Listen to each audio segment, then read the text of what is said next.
আমার কাছে ছুটির দিন বলতে রবিবারটাই মনে হয়। আর এই ছুটির দিনে বাড়ির সমস্ত মানুষদের কাছে থেকে খুব সুন্দর একটা দিন কেটে যায়। এই রবিবারটা আলাদাই মুডে ছিলাম।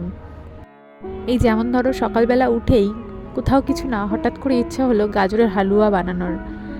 আর তারপর মা মাংস রান্না করবে জেনে ইচ্ছা হলো মাংসটা আজকে আমিই রান্না করি।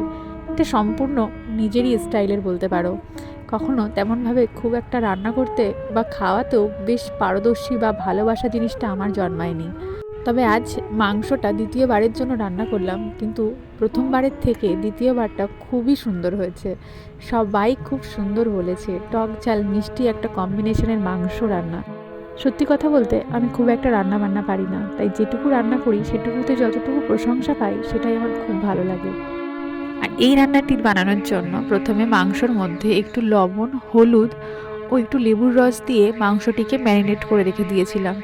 তারপর কড়াইতে সর্ষের তেল দিয়ে তার মধ্যে এলাচ, লবঙ্গ, দারচিনি, তেজপাতা ও পেঁয়াজ দিয়ে একটু ভেজে নিয়ে পরপর আদা বাটা, রসুন বাটা, টমেটো বাটা এবং পেঁয়াজ বাটা দিয়ে কষিয়ে নিয়ে একটু জিরের গুঁড়ো, পরিমাণ মতো লঙ্কার গুঁড়ো, হলুদের গুঁড়ো আর একটু লবণ দিয়ে ভালো করে কষিয়ে নিয়েছিলাম। আর মাঝখানে আমি একটু দিয়ে দিয়েছিলাম বাটার। তারপর মশলাটাকে ভালোভাবে কষিয়ে নিয়ে পরে একটু কাঁচা লঙ্কা দিয়েছিলাম।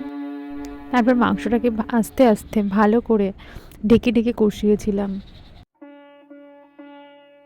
মাংস রান্নাটা করতে করতেই এতটা সুন্দর স্মেল আসছিল যে গালে জল চলে আসার মতো। এভাবেই সময় নিয়ে অনেকক্ষণ ধরে মাংসটাকে কষিয়েছিলাম।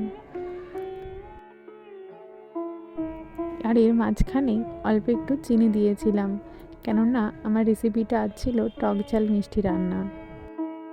তবে কেন জানি না আমি সব রান্নাতেই কোথাও না কোথাও একটু মিষ্টি দিতে পছন্দ করি।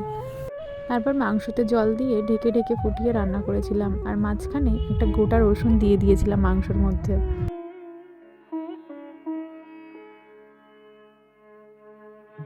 আর এই যে আমার রেডি টক ঝাল মিষ্টি মাংসের একটা রেসিপি।